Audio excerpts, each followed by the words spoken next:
ఇలా హామీలు ఇచ్చి ఎగ్గొట్టి వాళ్ళ మీదకి శిక్షలు ఏమి ఉండవా? ఈసారి నేను కానీ మళ్ళీ పార్లమెంట్కి వెళ్తే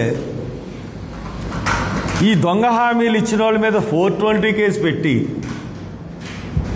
రాష్ట్ర ప్రభుత్వాలని బర్తరఫ్ చేసి జైల్లో పెట్టించే బిల్లుకి ప్రైవేట్ బిల్లన్నా తీసుకొచ్చి పెడతారు. ఏంటండి, ఎలక్షన్ ముందు మేము అది చేస్తాం ఇది చేస్తామని నెగ్గడమా? ఎలక్షన్లు అయిపోయిన తర్వాత మా దగ్గర ఈ లేవు మాట్లాడితే గత ప్రభుత్వం సిగ్గుండాలి. గత ప్రభుత్వంలోనే కదా మీరు ఇచ్చారు ఈ హామీలు, మళ్ళీ గత ప్రభుత్వం చేసిందని ఎందుకంటారు? సిగ్గుండాలి. ఇంకెప్పుడన్నా సిగ్గుంటే మీకు నిజంగా చిత్తురు మనగల మనుషులైతే మీరు ఇప్పుడు ప్రభుత్వంలో ఉన్న పెద్దలు కానీ మంత్రులు కానీ గత ప్రభుత్వం ఊసెత్తకంటే మీకన్నాళ్ళు అన్ని పథకాలు ఇచ్చారు. వాళ్ళు గొప్పగా చేస్తారని అనట్లేదు నేను, కానీ పథకాలు ఇచ్చారు కొన్ని. మీరు ఇప్పుడు ఇవ్వలేని పథకాలు కూడా చాలా ఇచ్చారు వాళ్ళు. కాబట్టి ఇంకా నోరు మూసుకుని ఎదవేషాలు వేయకుండా ఎదవ మాటలు మాట్లాడకుండా గత ప్రభుత్వం ఖజానా ఖాళీ చేసింది, రాష్ట్రానికి తీసుకెళ్ళిపోయింది. మీరు యాంకర్లు ఉన్నారు, మీరు యాజమాన్యం ఇచ్చిన దానికన్నా ఎక్కువ మాట్లాడేస్తున్నారు. మీరు ఎలా మాట్లాడుతున్నారంటే బాబోయ్ మీరే ఇంకా TV5కి అధినేతని నేనే, ABNకి అధినేతని నేనే, నాయకును జగన్మోహన్ రెడ్డికే మీ సంగతి మీ జీతాలు తీసుకుని మీ పని మీరు చేయండి. వచ్చిన ఎవడన్నా ఎగెనిస్ట్గా మాట్లాడితే దాని మీద నిప్పులు కక్కినట్టు లేచిపోతున్నారు. ఎవడన్నా నిజం మాట్లాడుతుంటే ఏంటి మీరు ఈ మానేయండి. పత్రికా వాళ్ళకి చెప్తా ఉన్నాను, ఎందువల్లంటే మిమ్మల్ని కేర్ చేసే పరిస్థితి ఇప్పుడు ఎవడో లేడు. రాజకీయ నాయకులు, సోషల్ మీడియా వచ్చింది. సోషల్ మీడియా వచ్చిన తర్వాత మీ టీవీలు చూస్తే ఎంత, చూడకపోతే ఎంత, మేము చెప్పిందంతా ప్రజల దగ్గరికి వెళ్తుందా లేదన్న ధీమా మాకుంది. మీరు టీవీల దగ్గర కూర్చొని సొల్లు కబుర్లు మానేసి గత ప్రభుత్వంలో జరిగింది అనుకుంటారు. ఏం చేశారు మీరు? అమ్మ నిరుద్యోగులకు నిరుద్యోగ వృత్తి 3000 ఇస్తా అన్నారు, ఎత్తేసారు. ఏం చేయాలి? అరెస్ట్ చేయాలా చంద్రబాబు నిన్ను? రైతు భరోసా 20,000 ఇస్తా అన్నావు, ఎంత ఇచ్చావు? 3 విడతల్లో ఇస్తాడట. 3 విడతల్లో ఏంటి? కేంద్ర ప్రభుత్వం ఇచ్చిన 6,000 కలుపుకొని, అంటే ఇతను ఇచ్చింది 14,000, 6,000 కేంద్ర ప్రభుత్వం. మోసం కదా అది?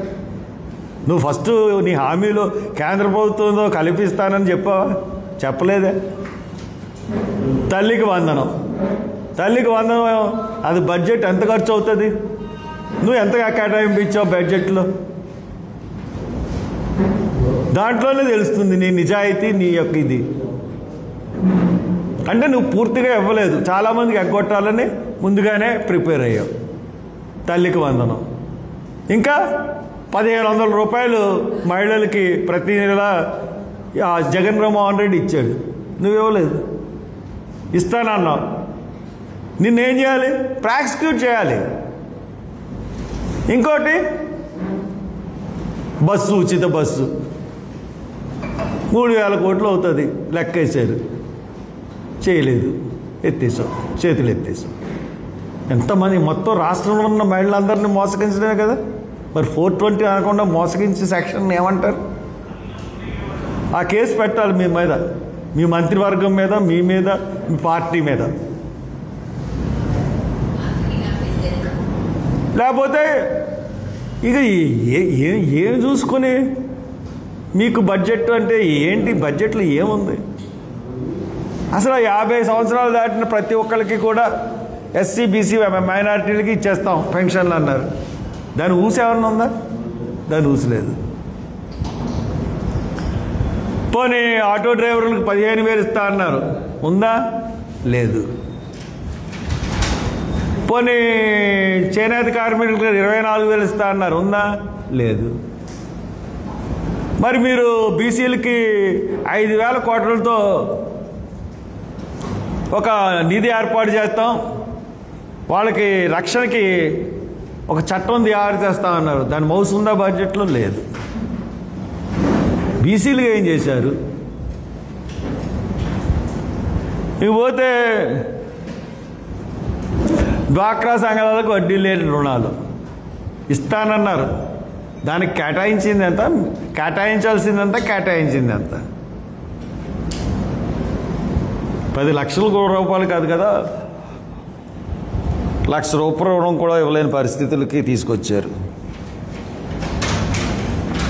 తర్వాత 25 లక్షలు ఆరోగ్య బీమా చేయిస్తా అన్నారు ప్రతి కుటుంబానికి. ప్రతి కుటుంబంలో, రాష్ట్రంలో ఉన్న ప్రతి కుటుంబానికి 25 లక్షల ఆరోగ్య బీమా. ఏమైంది?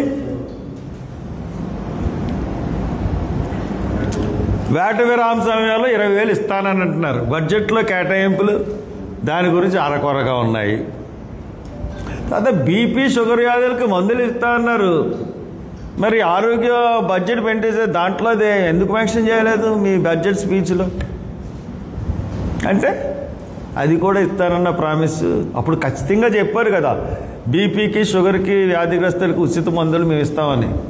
అంటే ఇప్పుడు ఇవ్వలేకపోతున్నారు. ఉచిత ఇసుక అంటే ఇంకా అది మనకి మీరు ఇచ్చే ఉచిత ఇసుక మీ ఎమ్మెల్యేలకు ఉచిత ఇసుక ఇస్తున్నారు.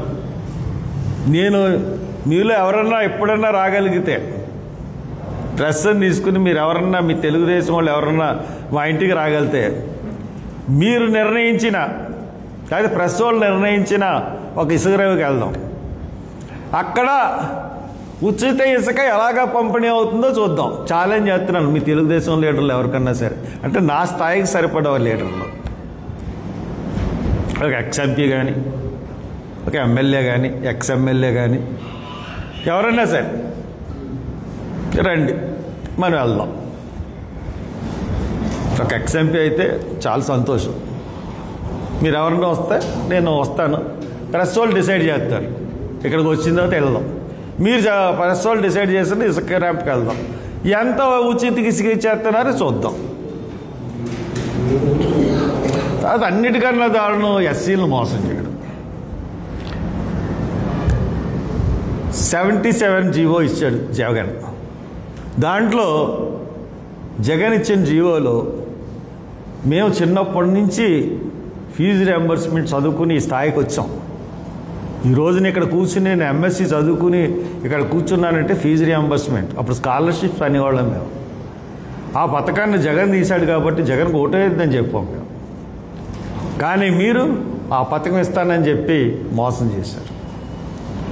ఫీజు రియంబర్స్మెంట్ గురించి ఒక్క మాట కూడా మీరు మాట్లాడలేదు. బడ్జెట్లో ఒక్క మాట మీరు మాట్లాడలేదు. బీసీలకి స్టడీ సెంటర్లు పెడతా అన్నారు, ఎస్సీల స్టడీ సెంటర్ల గురించి మీరు మాట్లాడలేదు. అలాగే కుల వ్యవస్థని నిర్మూలన చేయడానికి, కులరహితం చేయడానికి ఇంటర్ కాస్ట్ మ్యారేజ్ చేసుకుంటే ప్రోత్సాహం ఇస్తారు. ఆ దాన్ని కూడా తీస్తారు జగన్. అది ఇస్తా అన్నారు, అది ఇవ్వలేదు. అలాగే ఎన్నో పథకాలు, ఎస్సీ పథకాలు, బుక్ స్కీమ్ అని కానీ లేకపోతే చాలా స్కీములు, మెయిన్ స్కీములన్నీ కూడా ల్యాండ్ పథకం, ల్యాండ్ కొనుగోలు పథకం కానించి 25 స్కీములు మీరు తీసేశారు, ఎస్సీ స్కీమ్స్ అన్నీ కూడా. తర్వాత